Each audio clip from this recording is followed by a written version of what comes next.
Sang direktur cantik hanya karena tidak tahan dengan cuaca panas. Maka dia pergi sendirian. Dia diam-diam pergi ke pedalaman, siap untuk berenang dan mendinginkan diri. Kemudian dia menggunakan gaya renang katak yang dia ciptakan sendiri, berenang di sungai. Namun tidak lama kemudian, dia merasa lelah dan lapar. Sang direktur wanita pun segera mencari warung pinggir jalan, siap untuk makan semangkuk mie sapi untuk mengisi tenaga. Namun malah bertemu dengan seorang bos yang jahat hati. Mie di tempat lain paling mahal hanya sekitar 10 yuan. Mie di tempatnya malah mencapai 999 yuan per mangkuk. Orang-orang di sekitar menyatakan ini adalah pemerasan yang terang-terangan. Semua berharap dia bangkrut segera. Namun sang bos sama sekali tidak peduli.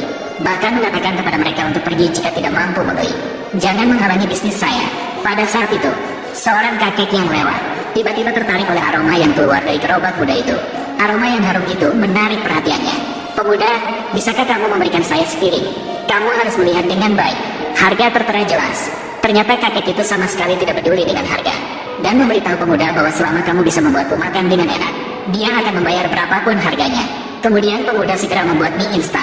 Dengan kalian memasak dan tangan yang terampil, hanya dalam waktu 1 menit, mie instan yang lezat pun siap. Kemudian pemuda mengatakan kepada kakek bahwa makan saat masih panas akan lebih baik. Mendengar kata lebih baik, kakek pun bingung. Dia sama sekali tidak mengerti apa yang dimaksud pemuda. Maka dia bertanya apa maksudnya. Namun pemuda tidak menjawabnya. Dia hanya berkata, kamu akan tahu setelah mencobanya. Benar saja, ketika kakek membuka penutupnya, dia langsung merasa segar dan bugar.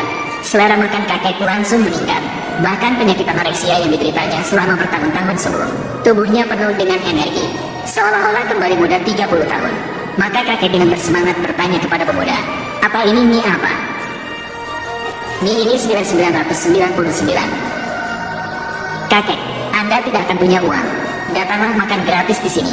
Saya tadi terburu-buru keluar, lupa membawa uang. Tapi nak muda, jangan khawatir. Biarkan saya menelepon seseorang. Jangan bilang 999. Ini 999 juta. Saya bisa membayarnya. Mendengar perkataan ini, sifat marah si pemuda tidak bisa ditahan. Langsung mengambil pedang besar 50 meter miliknya, mengancam kakek untuk segera menyerahkan mie di depannya, atau akan mencukur habis rambutnya putih bersih. Ternyata pada saat itu ada yang berteriak bahwa petugas kota datang. Si pemuda tidak peduli lagi meminta uang pada kakek. Segera memacu tricycle warisan keluarganya pergi dengan cepat. Hanya meninggalkan kakek pemilik warung mie berdiri bengong di tempatnya. Pada saat itu juga, cucu kakek datang. Dengan wajah terkejut melihat kakek yang menderita anoreksia. Dia membawa mangkuk mie yang tersisa. Kakek, Anda bisa makan sekarang. Fei Fei, jika bukan karena mangkuk mie ini, aku takut hidupku tak lama lagi. Berusaha sekuat tenaga untuk menemukan orang baik itu untukku.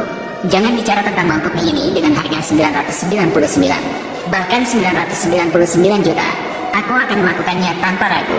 Sementara itu, pemuda yang lolos dari petugas kebersihan tiba-tiba teringat bahwa putrinya sudah pulang sekolah. Maka dia naik sepeda roda 3 kecilnya dan segera menuju ke sekolah. Tadi sangka dia dihina oleh guru yang sombong, bahkan mengatakan bahwa putrinya berkelahi di sekolah, bahkan meminta dia untuk mengusir anak perempuannya dari sekolah. Saat itu, putrinya segera menjelaskan bahwa lawan mereka yang mulai membulinya.